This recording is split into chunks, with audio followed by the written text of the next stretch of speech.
TDP అధినేత చంద్రబాబుకు IRR కేసులో ఊరట లభించింది. చంద్రబాబు ముందస్తు బెయిల్ రద్దు చేయాలన్న పిటిషన్పై వాదనలు విన్న సుప్రీంకోర్టు ఆ పిటిషన్ను కొట్టివేసింది.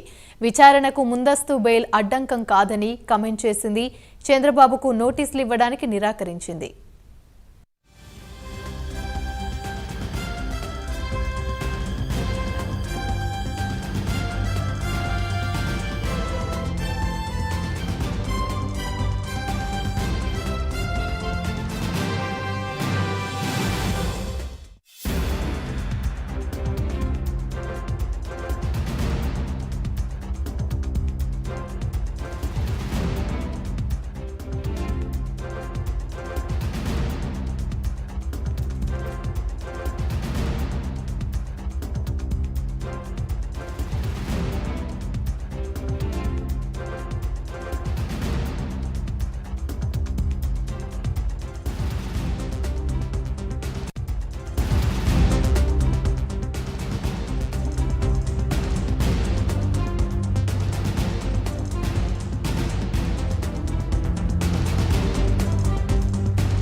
రైట్, ఇక ఇదే అంశానికి సంబంధించి మరిన్ని వివరాలు మా ప్రతినిధి గుంటూరు నుండి రవికృష్ణ లైవ్ ద్వారా మరిన్ని అప్డేట్స్ అందిస్తారు.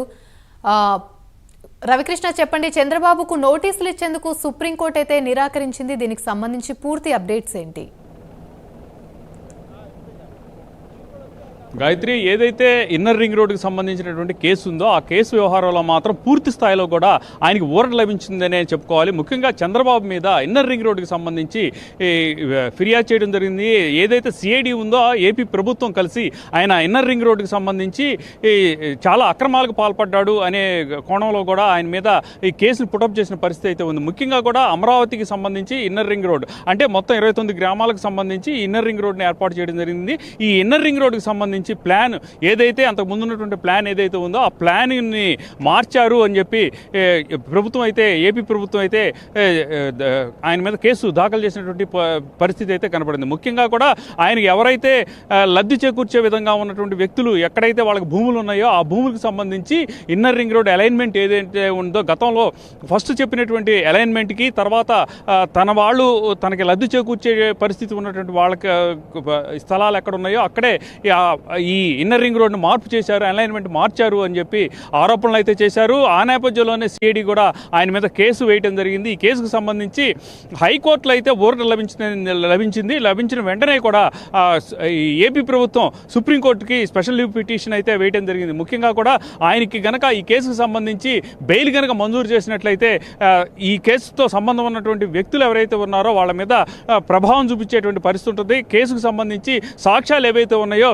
ఆ సాక్ష్యాలన్నింటినీ కూడా తారుమారు చేసే అవకాశం ఉంటుంది. కాబట్టి అతనికి బెయిల్ ఇవ్వకూడదు. ముఖ్యంగా చంద్రబాబు నాయుడికి బెయిల్ రద్దు చేయాలి, హైకోర్టు ఇచ్చినటువంటి బెయిల్ రద్దు చేయాలి అని స్పెషల్ లీవ్ పిటిషన్ వేసినటువంటి సందర్భం. ఈ సందర్భంగా కూడా అవతల కౌంటర్ కూడా దాఖలు చేయడం జరిగింది. ముఖ్యంగా ఈ చంద్రబాబుకు సంబంధించిన లాయర్లు ఎవరైతే ఉన్నారో వాళ్ళందరూ కూడా అసలు ఇన్నర్ రింగ్ రోడ్ అనేది జస్ట్ అది ఒక ప్రణాళికలో ఒక భాగమే, కానీ ఇంత మటుకి ఇన్నర్ రింగ్ రోడ్ వేసినటువంటి దాఖలు లేవు. లేనటువంటి ఇన్నర్ రింగ్ రోడ్లో 100 కోట్లు 1000 కోట్లు అక్రమాలు జరిగాయి, ఎవరికో లబ్ధి చేకూర్చారు అని ఎలా చెప్తారు మీరు అనేది ఈ వాదించినటువంటి పరిస్థితి. ఇవన్నీ చూసిన తర్వాత సుప్రీంకోర్టు మాత్రం ఈ కేసుకు సంబంధించిన అంశం ఏదైతే ఉందో దీని మీద నోటీసులు ఇవ్వడానికి, చంద్రబాబుకు సంబంధించి నోటీసులు ఇవ్వడానికి మాత్రం అగ్రీ కానటువంటి పరిస్థితి. ముఖ్యంగా వాళ్ళు దానికి సంబంధించి ఆయనకి ఎప్పుడైతే దీన్ని నోటీసులు అని చెప్పారో దాంట్లోనే పుటప్ చేశారు.